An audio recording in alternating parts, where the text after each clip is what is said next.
ఎలాంటి హడావిడి లేకుండా చాలా సింపుల్గా మటన్ ఫ్రైని చేసేసుకుందామండి.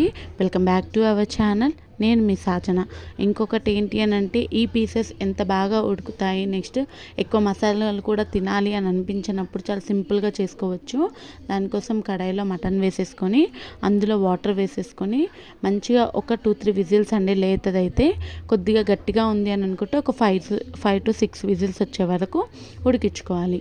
ఆ తర్వాత ఒక కడాయిలో ఆయిల్, ఆవాలు, నెక్స్ట్ జీలకర్ర వేసేసుకొని వేయించుకున్నాక అందులో 1 కప్ ఆనియన్స్ వేసుకోవాలి.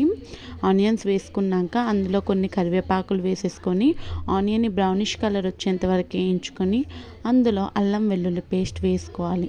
అది బాగా పచ్చివాసన మొత్తం పోయేంత వరకు వేయించుకోవాలండి. పచ్చివాసన పోయిన తర్వాత మనం ఇందాక ఉడికించుకున్న మటన్ ఉంటుంది కదా, దాన్ని వాటర్తో సహా వేసేసుకోవాలన్నమాట.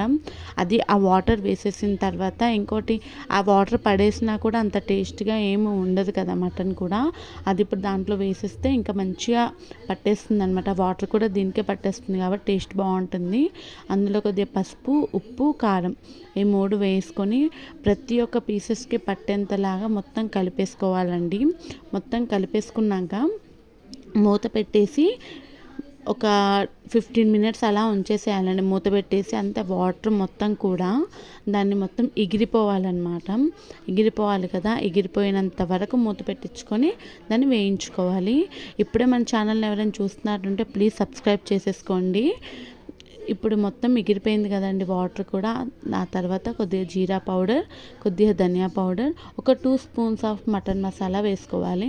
ఇక్కడ మటన్ మసాలా ప్లేస్లో మీరు నార్మల్ గరం మసాలా కూడా వేసుకోవచ్చు. మటన్ మసాలా వేసుకుంటే ఏంటి అని అంటే ఫ్రైస్కి చాలా టేస్టీగా ఉంటుంది. ఒక్కసారి ఇలా ట్రై చేయండి.